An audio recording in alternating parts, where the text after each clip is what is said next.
नमस्कार, जय हिंद विद्यार्थी मित्रांनो। आज दिनांक किती आहे? 25 एप्रिल। आज जो दिवस आहे तो मलेरिया जागरूकता दिवस आहे मित्रांनो।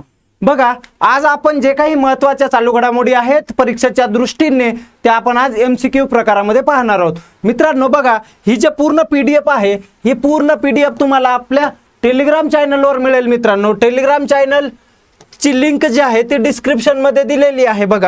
बघा डिस्क्रिप्शन मध्ये पूर्ण तुम्हाला यावरचे जे काही MCQ आहेत, MCQ त्याचबरोबर वन लाइनर प्रश्न, हे सर्व पूर्ण PDF तुम्हाला कुठे मिळेल? टेलिग्राम चॅनलला मिळेल मित्रांनो। तर बघा, आजचा पहिला प्रश्न आहे। पहिला प्रश्न काय आहे? जागतिक पॅरा अटलांटिक चॅम्पियनशिप कधीची? 2027। केव्हाची? 2027 चे यजमानपद कोण भूषवणार मित्रांनो? 2027 ला ही जी स्पर्धा आहे पॅरा अटलांटिक चॅम्पियनशिप, ही दर 2 वर्षांनी ही स्पर्धा होते। या पहिले जी स्पर्धा झाली ती स्पर्धा केव्हा झाली मित्रांनो? 2025 मध्ये।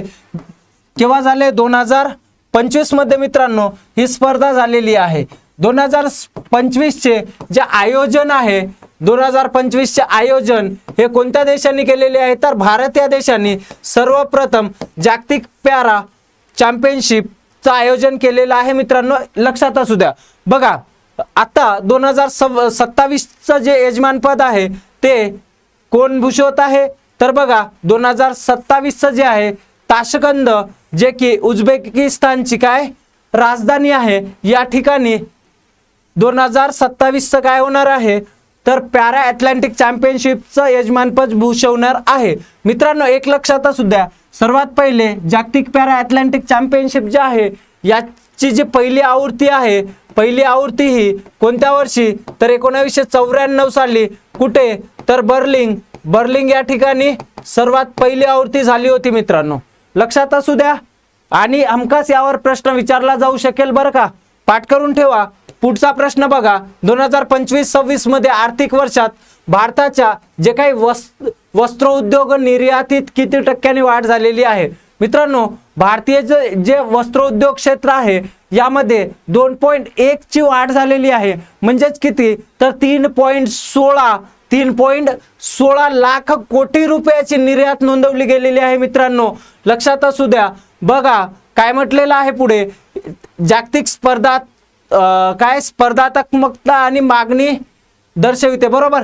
या वाढीमुळे तयार कपड्याचा सर्वाधिक वाटा। लक्षात असू द्या, वाढ किती झालेली आहे? 2.1 आणि किती कोटी? तर 3.16 लाख कोटी रुपयाची वाढ झालेली आहे। लक्षात असू द्या भावांनो। चला तर मग पुढचा प्रश्न, नांदेडचे जे आहेत भास्करराव कोणत्या राज्याचे माजी मुख्यमंत्री होते? बघा मित्रांनो, यांचं नुकतेच वयाच्या किती 90व्या वर्षी निधन झालेले आहेत। ते अविभाज्य आंध्र प्रदेश राज्याचे काय होते? तर मुख्यमंत्री होते।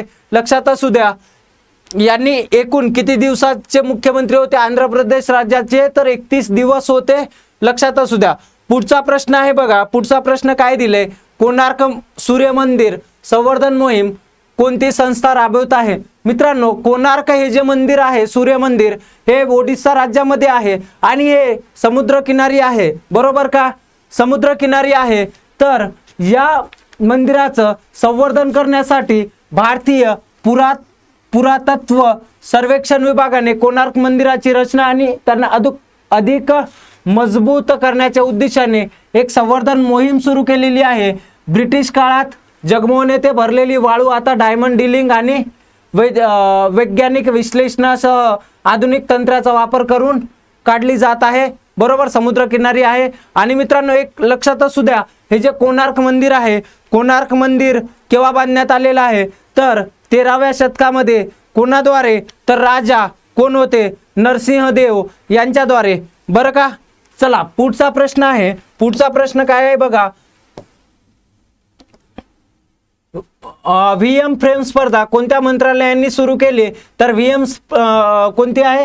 VM फ्रेम स्पर्धा कोणत्या मंत्रालयाने सुरू केलेली आहे? तर सांस्कृतिक मंत्रालय मित्रांनो। लक्षात असू द्या। पुढचा प्रश्न बघा, पुढचा आहे ऑनलाईन गेमिंग वरचा प्रश्न आहे। जे काही नुकतेच ऑनलाईन गेमिंग नियम 2026 कोणत्या मंत्रालयाने अधिसूचित केले? बघा मित्रांनो, इलेक्ट्रॉनिक आणि माहिती तंत्रज्ञान मंत्रालय, बरोबर का? केव्हा तर 22 एप्रिल 2026 रोजी ऑनलाईन गेमिंग एक नवीन अधिनियम सूचित केले, जे की 1 मे 2026 पासून काय करण्यात येणार आहे तर अंमलात येणार आहे। याचा उद्देश काय आहे तर जे काही नागरिक आहे विशेषतः मुलांना ऑनलाईन पैशाच्या गेमिंगच्या धोक्यापासून वाचविणे आणि ई स्पोर्ट व सोशल गेमिंगला प्रोत्साहन देणे हे याचं मुख्य उद्देश आहे। आलंय का लक्षात? बघा चला पुढचा प्रश्न बघा। पुढचा प्रश्न काय आहे, तंबाखू आणि वेप्स विधेयक कोणत्या देशांनी काय केले, संसदेने मंजूर केलेले आहे। बघा जे काही युनायटेड किंगडम आहे, कोण तर युनायटेड किंगडम या देशाच्या संसदेने जे काही तंबाखू आणि वेप्स विधेयक आहे याला मंजुरी दिलेली आहे।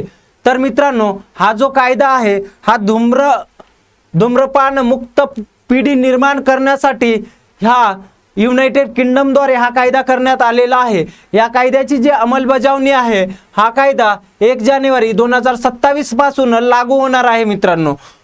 पुढचा प्रश्न आहे बघा, मलेरिया कोणत्या परजीवीमुळे होतो? मित्रांनो आज जी तारीख आहे ती आहे 25 एप्रिल, बरोबर 25 एप्रिल हा जो दिवस आहे हा जागतिक काय तर मलेरिया दिन जागतिक जागरूकता मलेरिया दिन म्हणून साजरा केला जातो। मित्रांनो हा जो जागतिक मलेरिया दिन आहे, जागरूकता दिन आहे, हा 2007 पासून साजरा केला जातो, लक्षात असू द्या मित्रांनो।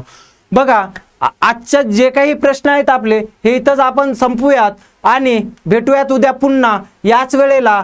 तोपर्यंत जय हिंद। आणि जर मित्रांनो तुम्हाला ही पूर्ण PDF पाहिजे असेल तर ई स्वयं या नावाचं जो काही टेलिग्राम चॅनल आहे त्याची लिंक डिस्क्रिप्शन मध्ये दिलेली आहे, तिथे तुम्हाला ही पूर्ण PDF मिळेल।